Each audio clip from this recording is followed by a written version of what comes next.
Hello hello hello guys, welcome to my YouTube once again. तो यार कुछ scene ये था, मैंने आप लोगों से पूछा था कि किसकी फेस रीडिंग करनी है, किसी इंडियन यूट्यूबर की या पाकिस्तानी यूट्यूबर की। तो आपने कहा कि आपने करनी है पाकिस्तानी यूट्यूबर की। तो मैंने कहा चलो ठीक है। तो मैं कुछ डे से काफ़ी बिजी था, तो वीडियो जब वो मेरी बन नहीं सकी, तो मैंने आज जल्दी जल्दी में वीडियो बनाई है, क्योंकि मेरी सिस्टर ने मुझे कहा कि रहीम परदेसी कोई हैं तो उनकी काफ़ी वीडियोस देती है। एक्चुअली मैंने भी उनको कहीं देखा हुआ था, मतलब वो डक्की की वीडियोस में अक्सर देखा था, मैंने उनको रजा समूह की वीडियोस में देखा हुआ था, लेकिन मैं इनको सही तरह जानता नहीं था। तो मेरी सिस्टर जो है ना वो काफ़ी ज़्यादा उनको देखी थी, तो मेरी सिस्टर ने कहा कि आप ना अजहर भाई आप जो है ना वो आप इनकी फेस रीडिंग करें। तो मैंने कहा चलो ठीक है, हम इनकी फेस रीडिंग करते हैं। और अच्छी बात ये कि मैंने जब इनको देखा तो मुझे समझ आ गई यार ये बंदे बहुत नाइस आदमी है, तो ये स्ट्राइक नहीं देंगे मुझे, क्योंकि अक्सर तो मुझे डर लगता है बहुत ज़्यादा कि यार कोई बंदा स्ट्राइक ना भेज दे, मेरा चैनल ही खराब हो जाना इसको। खैर, तो चलो शुरू करते हैं। रहीम परदेसी की करेंगे। रहीम परदेसी जो है ये एक यूट्यूबर हैं पाकिस्तान के बहुत बड़े, और आई थिंक सो ये सॉन्ग्स भी बनाते हैं और ये व्लॉग्स भी बनाते हैं। और इनकी आई थिंक सो वो दो होती हैं, वो क्या नाम है इसका, क्या कहते हैं इसको, कि कभी वो नसरीन बन जाते हैं कुछ जो कि एक लड़की है, और कभी वो बन जाते हैं हमारे रहीम परदेसी बन जाते हैं। तो मैंने कहा चलो आज इनकी पर्सनैलिटी को लेते हैं, तो आओ हम इनकी पर्सनैलिटी को लेते हैं। Here we go. चलो, ऐसा इनकी डेट ऑफ बर्थ है 29 मार्च। इस हिसाब से इनका लकी नंबर बनता है जो कि 2 है। और मैं आपको बड़ी बात हूँ कि इनको देखने सबसे पहली चीज़ पर लगती है मुझे वो ये लगती है कि ये जो बंदे ये टोटल डिपेंडेंट किस्म के बंदे हैं, कि ये जो ऐसे बंदे होते हैं ना वो अकेले सर्वाइव करना इनके लिए बहुत टफ होता है। मतलब इनकी लाइफ में कोई ऐसा पर्सन लाजमी होगा, इनकी मम्मा होगी, मतलब इनके फादर होंगे, इनकी बहन होगी, भाई होगा, इनकी वाइफ होगी, कि जिनके ऊपर ये टोटल डिपेंडेंट करेंगे। तो उनके अलावा ये लोग काम नहीं करते, वो उनकी मशवरा लेके उनकी बात सुन के फिर ही कोई काम करते हैं। ऐसे लोग होते हैं ना। उसके बाद ऐसे लोग जो होते हैं इनकी फेस पर चल रहा है कि मुझे टू मच केयरिंग किस्म के बंदे हैं, कि ये इनको दूसरों की बहुत ज़्यादा केयर होती है, दूसरों की छोटी छोटी बात का इनको बहुत ख्याल होता है, इनके दोस्तों के, इनकी फैमिली, इनको बहुत ज़्यादा इन चीज़ों का ख्याल होता है। ऐसे लोग बड़े सेंसिटिव होते हैं इस मामले के अंदर कि किसी को दूसरे को मतलब दूसरे को कोई परेशानी ना हो इनकी वजह से, या ये ना जिसे कहते हैं कि इनके अंदर पॉजिटिव वाइब्स होते हैं, ये ना हमेशा पॉजिटिव वाइब्स दे देते हैं, दूसरों के लिए अच्छे होते हैं ऐसे लोग होते हैं। उसके अलावा इनके आईब्रो से पता चल रहा है कि ये जो लोग होते हैं ये लोगों को डिस्कस नहीं करते, पीपल डिस्कशन नहीं है। जैसे कि हम कह सकते हैं कि आप इनके पास बैठ जाएं तो ये लोगों को डिस्कस नहीं करेंगे, कि जैसे हम करते हैं ना अक्सर लोग कि जी उन्हें मैंने इदा किया सी मैं उन्होंने उदा किया, तो उन्हें मैंने उदा किया तो मैं उदा किया। ये लोग ऐसे नहीं होते, इनके पास आप बैठ जाइए, आइडियाज़ को डिस्कसिंग करेंगे, बड़ी बड़ी चीज़ों को डिस्कस करेंगे, इवेंट्स को डिस्कस करेंगे। तो ऐसे काम ये लोग करते हैं, तो ये लोगों को डिस्कस नहीं करते हैं।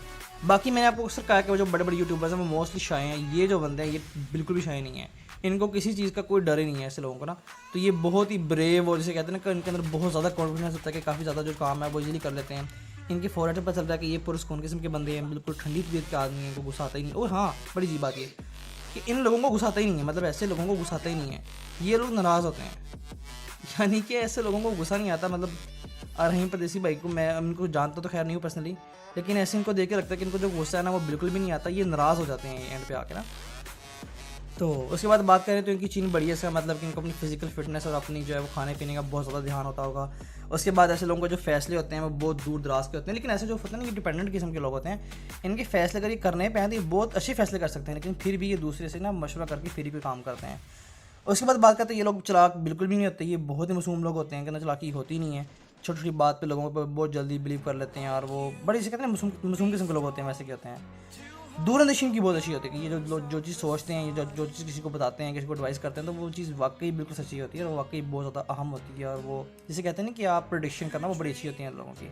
उसके अलावा अच्छा, एक ख़ास किस्म की शाइन होती है जो सिर्फ तब आती है जब इंसान खुश रहना शुरू कर देता है। और खुश कब रहता है कि जब इंसान को जितना दिया जाता है वो उसी में राज़ी हो जाए। तो मुझे ये लगता है कि जो रहीम भाई हैं ये बहुत ज़्यादा शुक्रगुजार बंदे होंगे, इसीलिए ये कामयाब भी हैं। और मैं अगर सच्ची बात बताऊँ ना तो इनकी कामयाबी का राज भी यही है कि ये शुक्रगुजार होंगे बहुत ज़्यादा। उसके बाद नौ से ये एक लीडर किस्म के बंदे हैं कि अच्छी किस्म की एडवाइस दे सकते हैं, अच्छे किस्म के काम कर सकते हैं, खुद थोड़े बहुत मेहनती ज़्यादा नहीं होते ऐसे लोग, लेकिन जो है ना ये दूसरों को एडवाइस बहुत ज़बरदस्त किस्म की दे सकते हैं। उसके अलावा न्यू क्रिएशन का शौक होता है, न्यू न्यू चीज़ें लेकर आने का शौक होता है। बाकी इनके दो फेसेस होते हैं, बुरे अल्फाज में नहीं, अच्छे अल्फाज में बात कर रहा हूँ, कि एक में ये बहुत ज़्यादा फ़नी होंगे, बहुत ज़्यादा फ्रेंडली होंगे, और बिल्कुल दूसरे फेज़ में ये दूसरा कैरेक्टर बिल्कुल सीरियस और बिल्कुल एक गुस्से वाला अंदाज भी इनके अंदर होता है। और वो कभी कभी जब इनको अकेले रहने का भी शौक होता है ना कभी कभी इनको, तो वो तब ऑलमोस्ट होता है इनका ना, तो वो भी इनके अंदर चीज़ पाई जाती है। ऐसे लोग जो होते हैं वो अपनी फैमिली को बहुत ज़्यादा टाइम देते हैं, उसके ऊपर बहुत ज़्यादा तवज्जो देते हैं, और ऐसे लोगों की जो सब कुछ होता है वो इनकी फैमिली ही सब कुछ होती है इनकी। तो खैर आज के लिए इतना ही। मैंने डक्की बाई की थी, मैंने कहा चलो इनकी भी करते हैं, इनके साथ ही होते हैं ये भी। अक्सर मैंने वीडियो में देखा, मैं जब इनका चैनल देखा तो मुझे पता चला कि ये तो मतलब इनके लेवल की बंदे हैं ये भी। तो खैर अगर आप देख रहे हैं सर तो प्लीज़ आप भी कमेंट करना कि मैंने कैसी फेस रीडिंग की है आपकी। बाकी प्लीज़ कुछ ट्राई कर ना देना, और हाँ, याद है, मेरे बहुत प्यारे दोस्त हैं सऊदी अरब से, उन्होंने मुझे कहा हुआ था कि आपने मेरी फेस रीडिंग भी करनी है, तो उनकी फेस रीडिंग भी करते हैं। उनका नाम है मोहम्मद उस्मान, और आपकी 29 दिसंबर से बनती है, लकी नंबर बनता है आपका 1। तो हमें पता है जो 1 वाले होते हैं वो ऑलवेज शाइनिंग होते हैं, और आप जो हो वो दूसरों के लिए बहुत ज़्यादा एक अच्छे मोटिवेटर, और बहुत ज़्यादा दूसरों के लिए आप एक मिसाल, और आप जहाँ भी जाते हो आपके दोस्त और फैंस बन जाते हैं आपके वहाँ पे। लेकिन अंदर से जैसे सूरज जल रहा होता है, दूसरों को रोशनी दे रहा होता है, लेकिन अंदर से वो जल रहा होता है, तो जैसे आप भी अंदर से किसी ना किसी गम को, ऐसे लोगों को कोई ना कोई गम लाजमी होता है। बाकी आपके फेस की बात करें तो आपका जो पता चल रहा है कि आपके लीडर किस्म के बनते हो। ऐसे लोग मेहनती कम होते हैं, लेकिन उनकी जो बातें होती हैं वो बहुत दूसरों को फ़ायदा देती हैं। बाकी आज से पता चल रहा है कि आपने काफ़ी ज़्यादा गम जो हम अपने अंदर दबाए हुए हैं, लेकिन ये ज़िंदगी चलना पड़ता है। गमों से ही इंसान सीखता है, तो इंसान को चाहिए कि हम वो आगे मूव ऑन करें। अगर वो पिछली बातों को लेके ही बैठा रहे तो वो कभी भी आगे नहीं जा सकता। तो मैं आपको यही कहूँगा कि आप जो आगे बढ़ो। बाकी मैंने कुछ इंडियन दोस्तों ने भी मुझे कहा था, मैंने उनकी फेस रीडिंग भी की थी, मैंने उनकी भी कर दी थी।